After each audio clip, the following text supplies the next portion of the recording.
Our today's topic is the periodontal pocket. We classify the pocket into gingival pocket or periodontal pocket. The gingival pocket, it is formed by the gingival enlargement without destruction of underlying periodontal tissue. So here the sulcus, it is deepened because of the increased bulk of the gingiva. So what is the cause? The cause is the inflammation of the gums, that is the gingivitis. So remember, these gingival pockets are usually measure less than 3 mm in depth, whereas the periodontal pocket, it is produced by destruction of the supporting periodontal tissue. So that leads to loosening and exfoliation of the teeth. So the periodontal pocket, it is formed due to the periodontitis. So the periodontal pockets, they are usually deeper than 3 mm and they can extend all the way down to the bone that surrounds the tooth. Two types of the periodontal pocket exist. They are the suprabony and the intrabony. What are the other name of suprabony? They can be called supracrustal, supraalveolar periodontal pocket, and other is the intrabony or infrabony, subcrustal or intraalveolar pocket.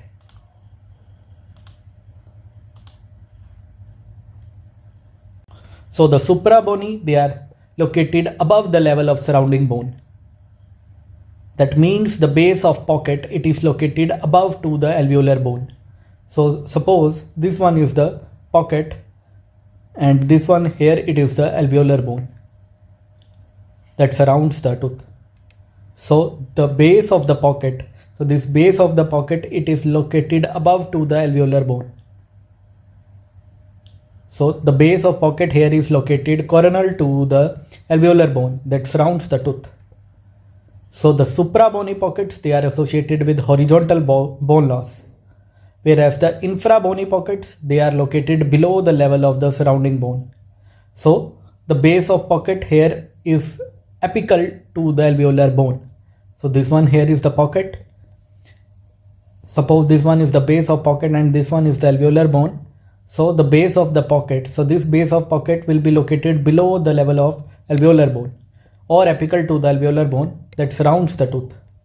So the infrabony pockets, they will be associated with vertical bone loss. Also we can classify the pockets into according to the tooth surface that are involved. So when only one teeth surface is involved, it is the simple pocket. When two or more surfaces are involved, it is compound pocket. And third one is the complex or the spiral pocket that originates from the one tooth and twist around the tooth to involve one or more additional surfaces. So this type of pocket are more commonly seen in the furcation area. Now what are the signs of the periodontal pocket? The signs that are typically associated with the periodontal pockets, they are the number one is the enlarged bluish red marginal gingiva. So the patient, you will see in a patient with the periodontal pocket that there will be enlarged bluish red marginal gingiva with the rolled out edge that separates from the tooth surface. So what does this sign indicate? This sign indicates that the gums, they are inflamed and they have pulled away from the tooth surface and hence creating a pocket. So the bluish coloration, the bluish red coloration is due to the increased blood flow to the inflamed tissue. The second you will see is the reddish blue vertical zone from the gingival margin to the attached gingiva. So this sign is an extension of the first sign, where the color change is observed in the gingival tissue that lines the pocket. Third is the break in the faciolingual continuity of the interdental gingiva. So what does this sign indicate? That the gingival tissue between the adjacent teeth, they have become inflamed and are separated from the tooth surface, creating a pocket. Fourth is the shining discolored puffy gingiva. So this sign indicates that gum tissue, they are swollen and may be sensitive to touch. So they will appear shiny due to increased fluid accumulation in the tissue. Third, gingival bleeding. So that indicates the inflammation in the gums and can occur. Then the bleeding can occur while brushing, flossing, or during a dental examination. 6. Purulent exudate from the gingival margin in response to digital pressure. So this sign is an indicative of severe infection in the periodontal pocket and require immediate dental attention. Other sign that could be seen is looseness, extrusion, and migration of teeth. So that indicates that the sporting bone that is around the tooth that has been destroyed due to the disease, resulting in the teeth that are becoming loose or even falling out. Now, what are the symptoms that are associated with the periodontal pocket? The number one is the localized pain or sensation of pressure after eating that gradually diminishes. So these symptoms can occur when the food particle it become trapped in the periodontal pocket that can cause irritation and the discomfort. Second, the foul taste in the localized area. The foul taste can occur when the bacteria it will accumulate in the periodontal pocket and that bacteria can produce toxins. The third, tendency to suck material into the interdental area. So this symptom can be result of gap between the teeth and or the periodontal pocket that causes the food particle to become trapped. Fourth is the radiating pain present deep in the bone.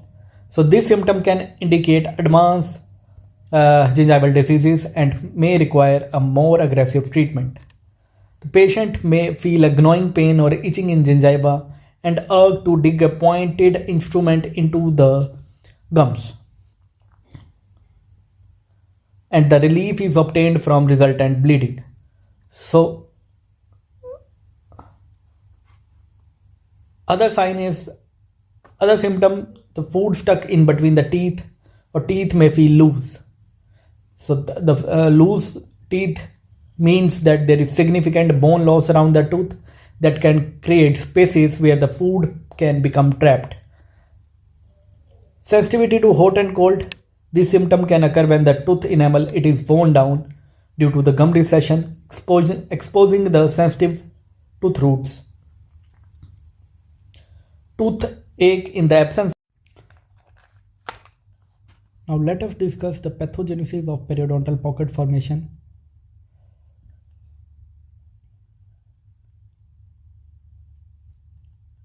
Number one, there will be bacterial plaque accumulation on the tooth surface that would lead to gingivitis. So gingivitis, it is an inflammatory response of the gingival tissue to the bacterial plaque. So the gingiva would become red, swollen, and may bleed. So at this stage, there is no loss of attachment. The third stage is the formation of pocket. If gingivitis is left untreated, the inflammation it can spread to the deeper periodontal tissue. So the junctional epithelium it will detach from the tooth surface that will create a periodontal pocket. The pocket is initially coronal to the level of bone and it is considered suprabony pocket. And if the disease progress, the bone may be resorbed and pocket become infrabony. The number 4 is the bacterial colonization in the pocket. So the periodontal pocket it provides a favorable environment for the colonization of diverse microbial community, including the gram-negative bacteria.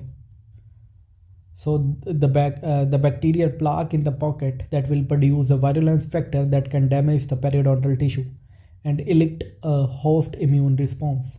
The fifth is the host immune response.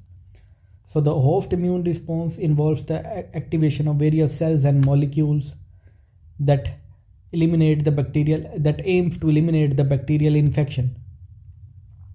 So however, in some cases the host immune response can also damage the periodontal tissue that can further lead to tissue destruction. So the chronic inflammation and tissue destruction can lead to loss of connective tissue attachment and bone around the tooth.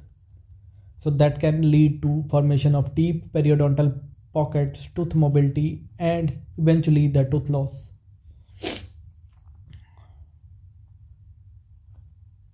So the formation of the periodontal pocket, it will begin with the inflammatory response to the bacterial plaque in the gingival sulcus. So the inflammatory process that would release cellular and fluid exudate that would degenerate the surrounding connective tissue, including the gingival fibers. So as the inflammation will spread, the collagen fibers that are apical to the junctional epithelium, they will become destroyed. So that lead to tissue destruction and formation of periodontal pocket. The early concept in periodontal disease suggested that the bacterial action was solely responsible for the tissue destruction. However, it has been established that the host immune and inflammatory response to bacterial plaque, it is the critical factor in the pathogenesis of periodontal disease. So the host response involves the production of various cytokines and enzymes, including the inflammatory cells like PMN monocytes. So these mediators would destroy the collagen and bone in the periodontium. So how does the collagen loss occur? The primary mechanisms that are associated with collagen loss are the enzyme degradation by matrix metalloproteinase that are secreted by various cells like fibroblast, PMN, and macrophages. So what are MMPs? They are enzymes that will degrade the collagen. So MMP will degrade the collagen into extracellular matrix macromolecules and small peptides. Other are the fibroblasts. They are the specialized cells in periodontal ligament. They play a role in collagen synthesis and turnover. But in the case of the periodontal disease, the fibroblast will phagocytize the collagen fibers. How? By extending cytoplasmic process to the ligament interface, and they will degrade the collagen fibrils. So due to the loss of the collagen fibers in the periodontium, that would lead to proliferation of apical cells of the junctional epithelium. So there will be increased number of PMN that will invade the coronal end of the junctional epithelium, that can cause detachment of the coronal portion of the junctional epithelium from the tooth surface. So the apical portion of the junction epithelium, it migrates, resulting in apical shift. So that would lead to the pocket formation. So for MCQ exam, you have to remember when the PMN reaches around 60% or more of the junctional epithelium, only then the tissue loses cohesiveness and detach from the tooth surface.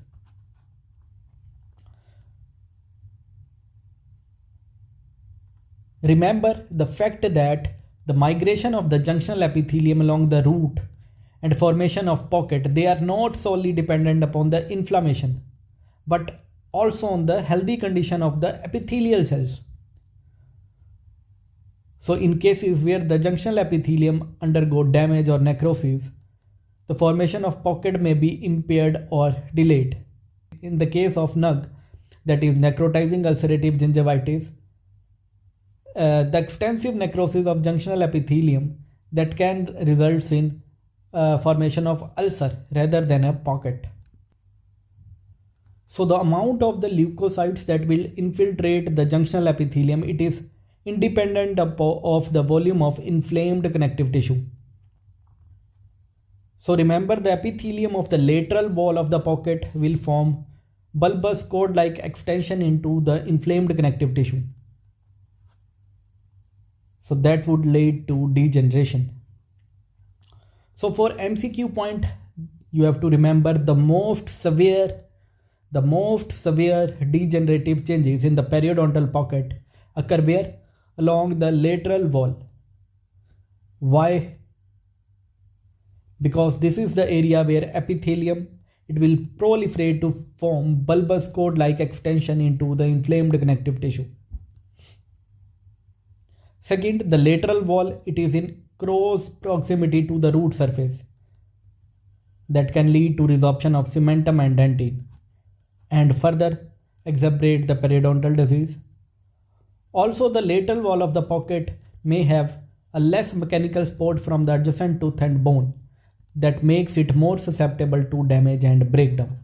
So what are the content of the periodontal pocket?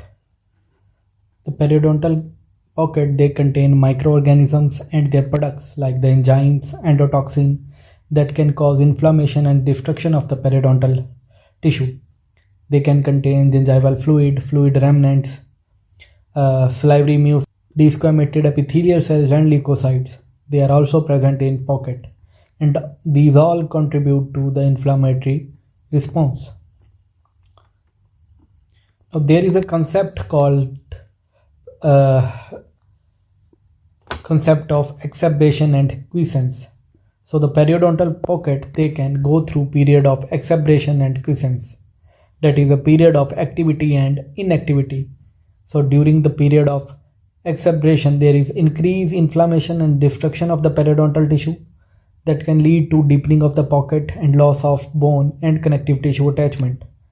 That is triggered by build of plaque that contains pathogenic bacteria that can cause damage to the tissue. While the period of quiescence, there is reduced inflammatory response or no loss of the bone and connective tissue. The gram-positive bacteria are less pathogenic than gram-negative bacteria, so that may contribute to a more stable condition. So the period of quiescence and exacerbation, they can last for varying length of time, and they can be influenced by a number of different factors like oral hygiene, systemic health, and genetic predisposition. The pocket wall, it is a structure in which the bacteria can accumulate and interact with the host. So the host bacteria interaction, they can vary in intensity and type. The following area they have been noted. The first area is the area of relative quiescence. So in this area, the host bacterial interaction is not very active.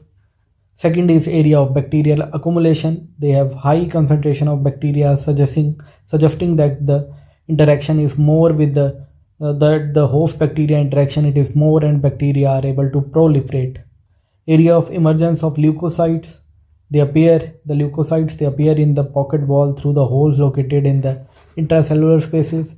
The fourth is area of leukocyte bacterial interaction. So in this area, the numerous leukocytes, they are present and covered with bacteria in apparent process of the phagocytosis. The fifth is area of intense epithelial desquamation. The area consists of semi-attached and folded epithelial squamae which are covered with the bacteria. The area of ulceration, these are the area that have exposed connective tissue that host bacteria interaction has resulted in tissue damage and inflammation of caries. So that can be due to deep periodontal pocket